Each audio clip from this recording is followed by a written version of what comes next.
ये उसी डाल को काट रहा था जिस पर खुद बैठा था। ऐसा मूर्ख पूरे जंगल में ढूंढे भी ना मिलता। जिसे देखकर बच्चे तक ठहाके लगाते थे, वही युवक एक दिन संस्कृत का महान कवि बनेगा, ये बात किसी ने कल्पना में भी नहीं की थी। लेकिन ये कथा केवल उसकी नहीं है, इसमें एक राजकुमारी भी थी, विद्योत्तमा। विद्योत्तमा रूप और विद्या दोनों में अद्वितीय थी।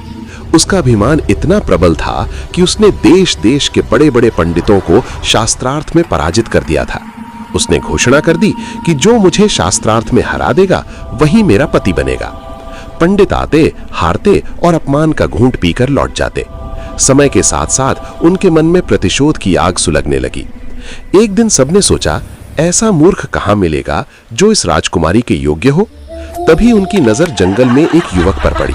वो पेड़ पर बैठा था और उसी शाखा पर कुल्हाड़ी चला रहा था जिस पर वो टिका था। पूरी तन्मयता से लकड़ी काट रहा था, मानो उसे अपने ही गिरने का कोई भय ना हो। सब हंस पड़े। इससे बड़ा मूर्ख और कौन होगा। निश्चय हुआ इसी से राजकुमारी का विवाह कराया जाएगा, बदला पूरा होगा। उस लकड़हारे को पकड़ लाया गया, स्नान कराया गया, रेशमी वस्त्र पहनाए गए, माथे पर तिलक लगाया गया। उसे समझाया गया, जब शास्त्रार्थ होगा एक शब्द भी मत बोलना, बस शांत बैठे रहना। वो भोला युवक मान गया। उसे क्या पता था कि यही मौन उसकी किस्मत बदलने वाला है। शास्त्रार्थ आरंभ हुआ। विद्योत्तमा सामने बैठी। उसने एक उंगली उठाई, उसका संकेत था ईश्वर एक है।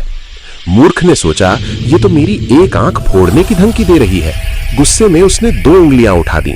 एक ली तो दोनों ले लूंगा। राजकुमारी चकित रह गई। उसने अर्थ लगाया, ईश्वर एक है पर उसके 2 रूप है। फिर उसने खुला हुआ हाथ दिखाया, पंच तत्व का संकेत। मूर्ख समझा, अब तो थप्पड़ पड़ेगा। उसने मुट्ठी बांध ली, पहले मैं मारूंगा। विद्योत्तमा अभिभूत हो गई। उसने सोचा, 5 तत्व अलग नहीं, सब एक ही ब्रह्म में विलीन है। कितना गहन ज्ञान। उसने हार स्वीकार कर ली। विवाह तय हो गया। शादी के बाद विद्योत्तमा ने कहा, मैं आज तक आप जैसा विद्वान नहीं मिली। आपकी बुद्धि ने मेरा हृदय जीत लिया। रात हुई, दोनों एकांत में थे। राजकुमारी ने प्रेम से कहा, प्रिय, कोई श्लोक सुनाइए। लकड़हारा सकपका गया।